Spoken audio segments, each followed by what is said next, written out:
Bom dia, boa tarde, boa noite, malta fixe que nos ouve por esse mundo fora. Bem-vindos ao episódio número 9 da segunda temporada do Make Sellers Great Again. Este espaço revolucionário, cheio de conhecimento e uma pitada de humor. Ou então ao contrário. Eu chamo-me Ricardo Prata e estou aqui muito bem acompanhado pelo meu caro amigo Pedro Antunes. Bom dia, boa tarde e boa noite, conforme a hora que nos ouçam, e bem-vindos a mais um grande episódio do Make Sellers Great Again. Nós hoje vamos entrar em terrenos pantanosos, aviso já. Os piores terrenos que já ousámos calcar nesta rúbrica. Não sei se são os piores, mas são passos em areias movediças. Vamos fazer o nosso melhor, não quer dizer que não acabemos todos enlameados. Este é daqueles temas que eu desejaria que não propusessem. Neste caso foste tu que propuseste. Para mim é dos mais dificilmente verificáveis, apesar de termos feito uma pesquisa profunda e robusta, mas é ao mesmo tempo dos mais conhecidos e reconhecíveis da cidade. Agora estou a ficar com bastante medo. Eu não sei se não é desta que vamos uma malha de pancada. Se não foi no anterior com os forcados, se calhar é nesta. Isto basicamente estamos aqui a falar de revoluções, mas a revolução não vai passar na televisão. Vai passar mesmo aqui no nosso podcast. Já nos safámos esta semana, como tu disses e bem, de levar porrada aqui na cidade e, portanto, acho que não vai ser por causa disto. Eu não quero ser dramático demais, mas, mais uma vez, tentámos fazer o nosso melhor. Investigámos em profundidade e, portanto, estamos de consciência tranquila. Mas, concomitantemente, eu odeio esta palavra, mas queria usá-la. O que é que tu achas? Concomitantemente. Palavra feia, não? Feia, e se calhar devíamos explicar aqui o que é que quer dizer para os incultos como eu que não sabem o que quer dizer. Concomitantemente é ao mesmo tempo. Portanto, ok. Ao mesmo tempo. Dizia eu, estamos de consciência tranquila, mas concomitantemente, não sei se já te falei desta palavra. Concomitantemente. Acho que uma vez ou outra, sim, se calhar uma vez ou outra. Muito bem, então, mas concomitantemente, com a certeza que a origem obscura da dissecação que segue poderá causar aos mais ousados impropérios e retificações por parte dos nossos ouvintes. É um assunto que pode gerar aqui alguma celeuma, não é? Aqui alguma polémica. Vamos falar do FRA. Exato. Este tema merece a nossa atenção. Como tu disseste, nós fizemos o melhor para ir ao fundo da questão, porque toda a gente aqui conhece, então, este grito de guerra, por assim dizer. Agora, o que é que quer mesmo dizer FRA? Ou seja, eu acredito que se calhar os mais curiosos já tenham pensado então nisto, mas nós, fazendo aqui um bom nome ao nosso podcast, fomos então aqui ao fundo da questão. Então, de onde é que vem mesmo esta questão? E devo dizer já que é bastante surpreendente, pelo menos para mim. Eu estava longe de adivinhar então esta relação e esta história toda que está por trás. Se calhar, eu desafiava-te então aqui a dizer já o que é que quer dizer FRA e de onde vem isto. Falando aqui do FRA, como tu mencionas, e bem, para já vai ser muito sensível, porque isto já sabemos, quando envolve academia, universidade, vai haver mil e uma teorias e teóricos que nos vão cair em cima. Mas FRA significará, e aqui vou usar a Universidade de Coimbra como meu apoio, que identifica a sigla FRA como Frente Revolucionária Académica. Coisas perigosas aqui, é quase como o IRA. FRA. IRA. Eu primeiro queria aqui só meter aqui uma parte, que é como é que vocês imaginam escrito o FRA? É que eu imagino por extenso. E, um F, um E, dois R's, E e A. FRA. Ou imaginam como uma sigla. Ou seja, um F, ponto, R, ponto, A. Como IRA, como ETA, FRA. É uma questão pertinente que eu coloco já aqui ao nosso vasto auditório. Vamos então aqui dar início às profundezas da origem do FRA? Sim, vamos lá então. Para começar, desafio-te já aqui a explicares qual é que é a relação entre FRA e o Brasil. Já estragaste tudo. Nós, e aqui mais uma vez, volto a frisar, fomos ao fundo da questão e esta foi aquela que mais consenso tem dentro da pesquisa que nós fizemos e, com toda a razão o disseste, a relação que terá com o Brasil. Incrivelmente com o Brasil. Então, a narrativa mais divulgada pelas fontes locais, blogs, memórias orais, diz que o grito entrou em Coimbra trazido por estudantes brasileiros na década de 1930. As referências apontam para 37, 38, portanto são bastante precisos, com a menção a quintanistas de medicina nessa data. E, portanto, terá tido origem num tal FRA brasileiro que já existia e que era Frente Republicana Académica, que não era senão um acrónimo contra o regime de Getúlio Vargas, não é? Que esteve ali no poder de 30 a 45 e de 51 a 54, ali um bocado como o Estado Novo português. Ditadura, exato. A ditadura. Aliás, eu não sei mesmo se nesta altura no Brasil não se chamava Estado Novo. Também há uma época no Brasil que se chama Estado Novo, exatamente. Não sei se não será esta exata.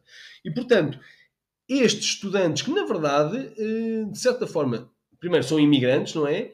E são refugiados políticos, alguns deles, portanto, dissidentes desta governação brasileira da altura, chegam a Portugal, são recebidos em Coimbra, e então diz que em 37 um grupo de estudantes brasileiros estagiou em Coimbra, tendo ficado instalados na República dos Cágados, portanto ali na Joaquim António da Aguiar, junto à Sé Velha, junto àquela mítica Casa Cor-de-Rosa que dá para o rio, e terão sido, precisamente, estes rapazes trouxeram para Coimbra o FRA. Mais preciso que isto ainda é dizer, isto foi do que nós investigámos, portanto nós estamos abertos a que nos possam corrigir e dizer que isto está tudo errado, mas foi o mais consentâneo que nós encontramos, que isto se deve exatamente a uma pessoa. Pá, eu acho isto engraçadíssimo. Ir mesmo ao cerne da questão, um tal Divaldo Freitas, que terá sido o grande divulgador do grito. Portanto, imagina, não é? Portanto, vindos os brasileiros estudantes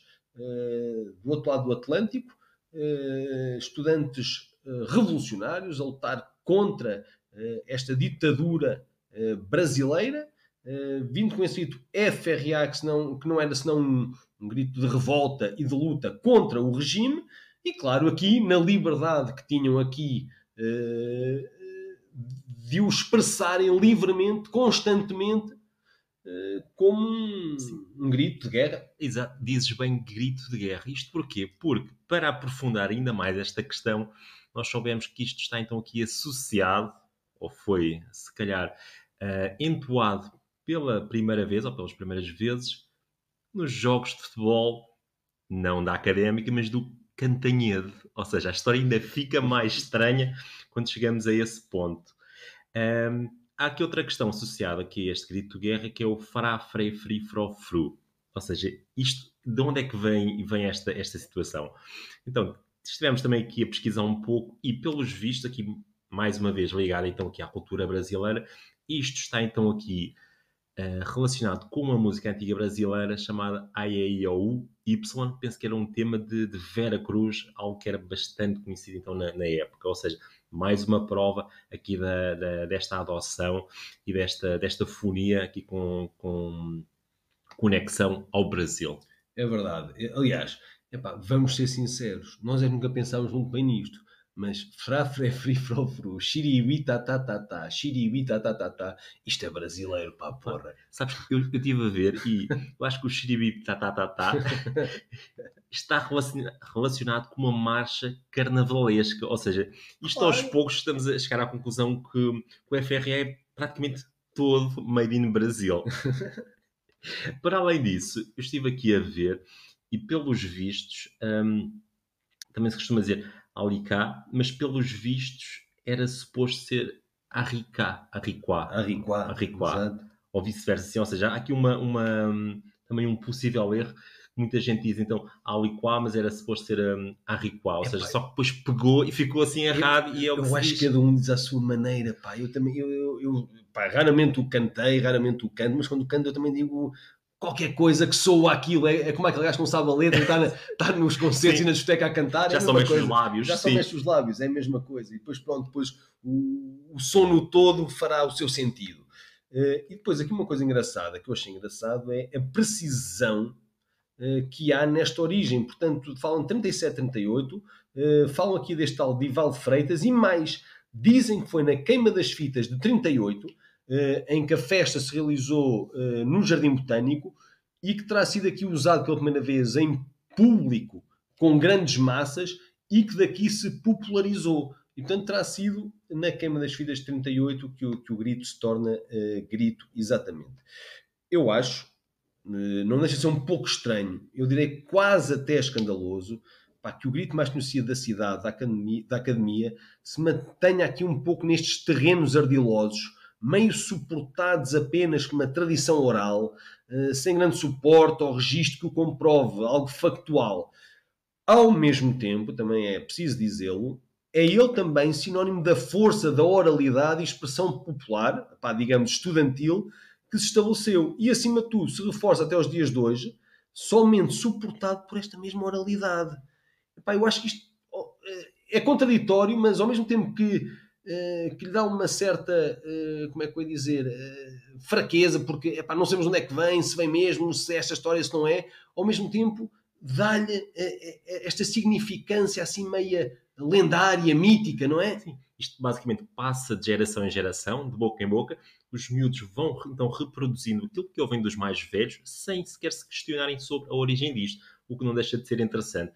Há pouco falaste também aqui do sentimento de revolta, por assim dizer. O grito teve também muito associado à crise académica de 68, ou seja, numa ótica de contestação académica, ou seja, também aí ganhou mais poder e também passando depois a ouvir-se aqui nas partidas da Briosa. Mas sim, aqui um ponto interessante, como é que isto passa então de geração em geração e não há aquela questão, mas de onde é que isto veio, como é que foi gerado ou como é que foi criado. Exato. Eu também, só aqui para completar e para finalizarmos e passarmos ao próximo tema, eu acho que não deixa aqui de lado uma ponta de ironia muito fina dos ais do tempo que se respiram agora, que é o mesmo conservadorismo que sustém esta oralidade e esta história, esta lenda, este misticismo, através das suas tradições e tudo isso, que elas tenham sido trazidas por imigrantes e refugiados brasileiros. Epá, eu acho da mais fina ironia e pronto, isto foi o que nós conseguimos investigar das nossas grandes investigações, que nos tiram horas e fundos de trabalho. Foi aquilo que nós conseguimos realmente chegar ao âmago da questão. Se há algo que tiverem a dizer, digam-me. Sim, era isso que eu ia avançar aqui o desafio para quem tiver uma opinião contrária ou queira sustentar aqui um pouco mais desta história, sintam-se à vontade para partilhar então connosco, seja no nosso Instagram, seja no nosso Spotify. O vosso comentário é sempre bem-vindo. Vais-me deixar agora fazer a introdução para o segundo tema, que eu vou começar desta forma. Já todos aqui passamos. Alguns passarão diariamente, outros menos. Já todos apanhamos grandes secas por aqui. Será atualmente das entradas mais feias em cidades portuguesas que eu tenho conhecimento. Um péssimo cartão de visita. Paisagem, entre muitas aspas, rasgada por viadutos sombrios, insalubres.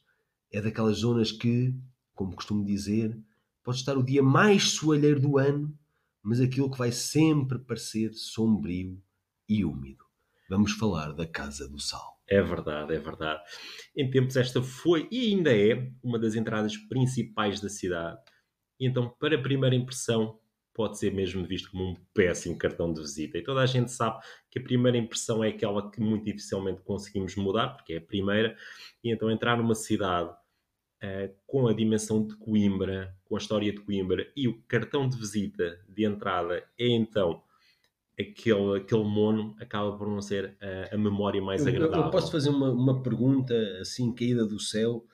Tudo bem, tu és um estrangeirado, mas na verdade já vens a Coimbra há algum tempo, conheces bem a região, mas tu recordas-te ou tens assim um conhecimento na tua mente do primeiro impacto que causou quando tu, vindo não sei de onde, entraste ali por aquela zona, ou isso está difuso na tua mente, ou tens isso bem presente? Sempre associei aquela zona a uma zona com muito trânsito, muito confusa, um bocado mal estruturada, e sinceramente não sendo a coisa mais bonita, sinceramente. É claro que nós podemos também levantar aqui a questão, então mas o que é que se podia fazer? com certeza que alguma coisa melhor se pode fazer. Eu não sou perito nesta área, mas acredito que poderia haver alguma coisa melhor a fazer, porque aqui é um ponto fulcral da cidade, passam ali milhares de pessoas por dia, que é um ponto de passagem, um ponto de entrada, com certeza que se consegue ter algo mais funcional e mais agradável. Tu tocaste aí num ponto que eu acho que é bastante importante, que é está mal estruturado, está mal pensado, e eu isso também concordo perfeitamente. Eu recordo-me sempre de uma história de uns amigos que nos vieram cá visitar, vindos de Lisboa na altura, nunca tinham vindo a Coimbra, portanto já foi há uns anos, e disseram, nós entramos numa zona muito feia, cheia de viadutos, e nós, deve ter sido a Casa do Sal. Eles, é isso, a Casa do Sal. E foi aí a primeira vez que eu despertei para a fealdade daquela zona, que realmente não faz sentido nenhum. Mas não é este o tema que nós queremos aprofundar aqui, é a origem do próprio nome Casa do Sal. Certamente já se interrogaram sobre isso, muitos saberão, outros não. A Casa do Sal, e aqui mais uma vez entramos no campo da oralidade, portanto, do conhecimento urbano, do conhecimento que passa de boca em boca. A Casa do Sal seria isso mesmo, portanto, uma casa de sal, o local de armazenamento do sal vindo da Figueira da Foz e ubicado, armazenado ali naqueles armazéns limítrofes à Rua Figueira da Foz e a Rua da Aveiro. Portanto, vocês entendem agora o nome das duas ruas. Rua Figueira da Foz e a Rua da Aveiro. Rua Figueira da Foz e Rua da Aveiro, porquê? Entrada da cidade, parte norte, de onde se fazia o trânsito da entrada da cidade para aquela zona, vindos exatamente dessas duas localidades. E a Rua da Figueira da Foz, a continuidade desses armazéns e da Casa do Sal. Portanto, está tudo ligado, as artérias todas ligadas, e, portanto, faz todo o sentido. Não há grandes provas físicas, ou seja, em termos de fotografias, de planeamentos, do que quer que seja, desses armazéns de sal e tudo mais.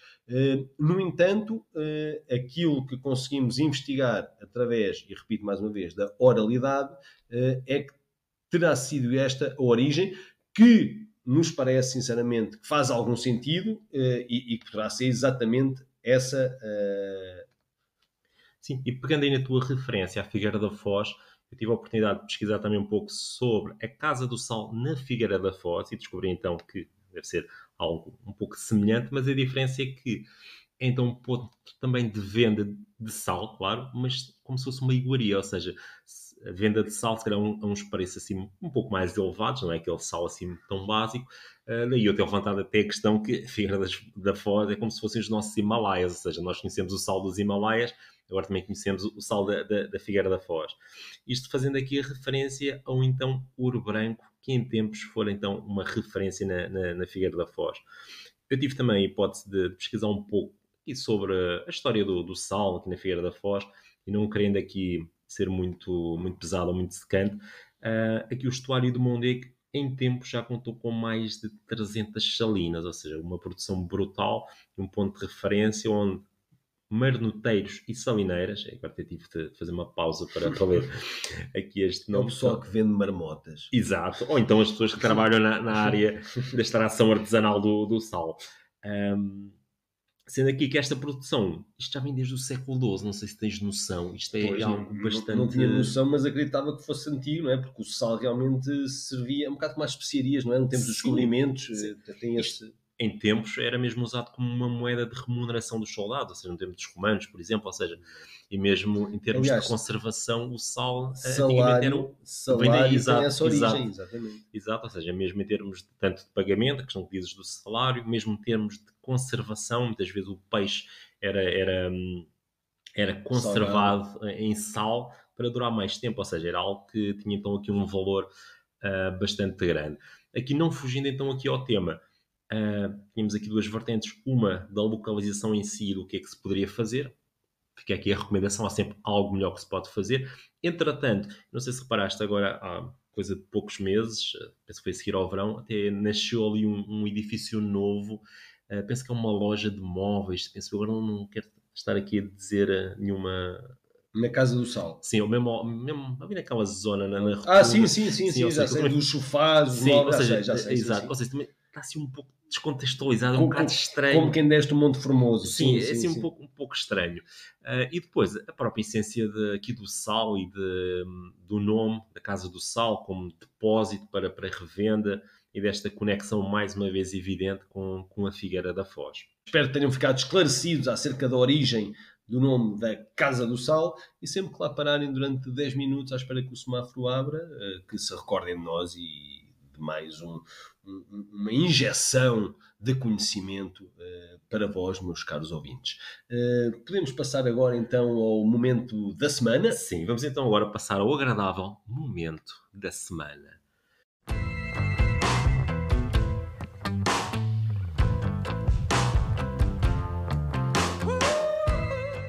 Neste caso, e tendo aqui em consideração a altura do ano em que estamos, mais um bate-boca que surgiu acerca de algo que, em certos sítios, é quase que uma tradição ou é um costume, mas que aqui em Coimbra eu penso que não é muito normal, que é comer castanhas cruas. Epá, eu sou contra este tema, porque este tema foi inventado. Foi Opa, inventado, não. desculpa. O que temos aqui, sinceramente, é o meu amigo Ricardo Prata a querer inventar um tema para trazer aqui. Pá, castanhas cruas, por amor de Deus. Eu estou-te a dizer que eu conheço gente que come castanhas cruas. Isto soa um bocado estranho, agora Epá, verbalizando ainda eu pior. conheço gente que, sei lá, pá, que come relva, não quer dizer que isso seja Sim. uma tradição. Não, Pá. mas eu vou dizer, por exemplo, na zona de Lisboa é até mais ou menos comum, e penso no Norte também, lá para o Minho ou isso, é então comum comer castanhas cruas. Eu acho um bocado estranho. Já as castanhas cozinhadas já às vezes já são um pouco estranhas, então cruas, já para não falar em termos de digestão, aquilo não deve ser assim muito fácil.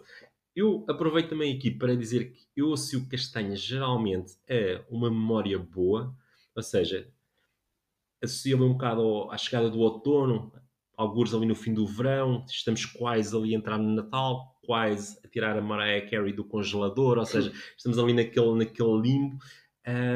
Então eu tenho aqui um pensamento positivo, uma memória positiva com castanhas no geral.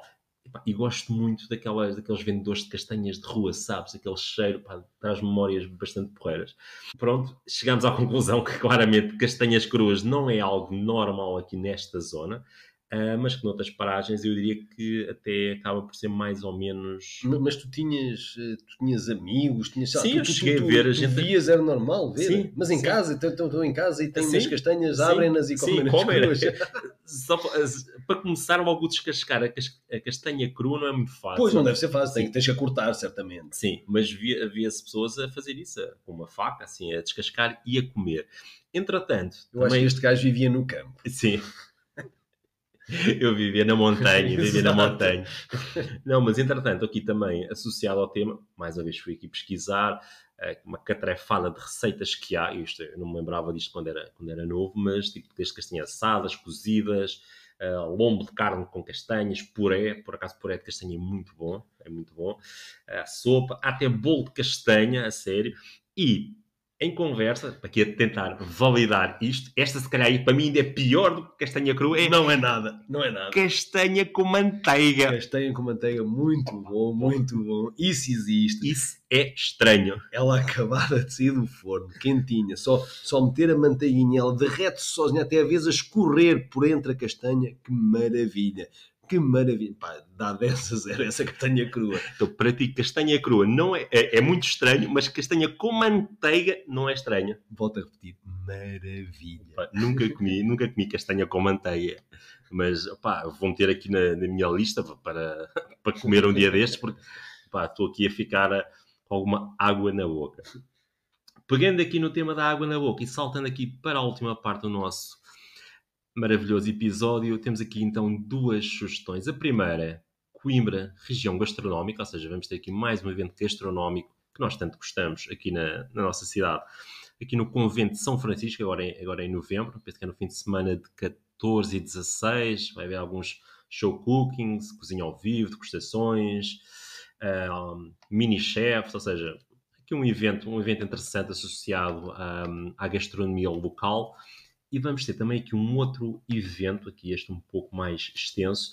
Não sei se queres então detalhar aqui este evento. Sim, é o Orfica, eu não sei bem pronunciar isto, vem de Orfeu, portanto, Orfica, com PHIKA.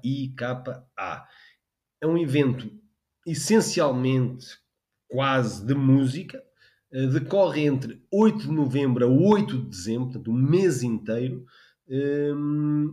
Já é a 7ª edição. Vão ser mais de 30 concertos em 15 espaços espalhados pela cidade. Eu daqui a nada já vamos ver os espaços, porque são muitos espaços. Para 30 concertos são 15, portanto, estão a ver bem a variedade que vai ser de espaços espalhados pela cidade. E é, acima de tudo, música erudita.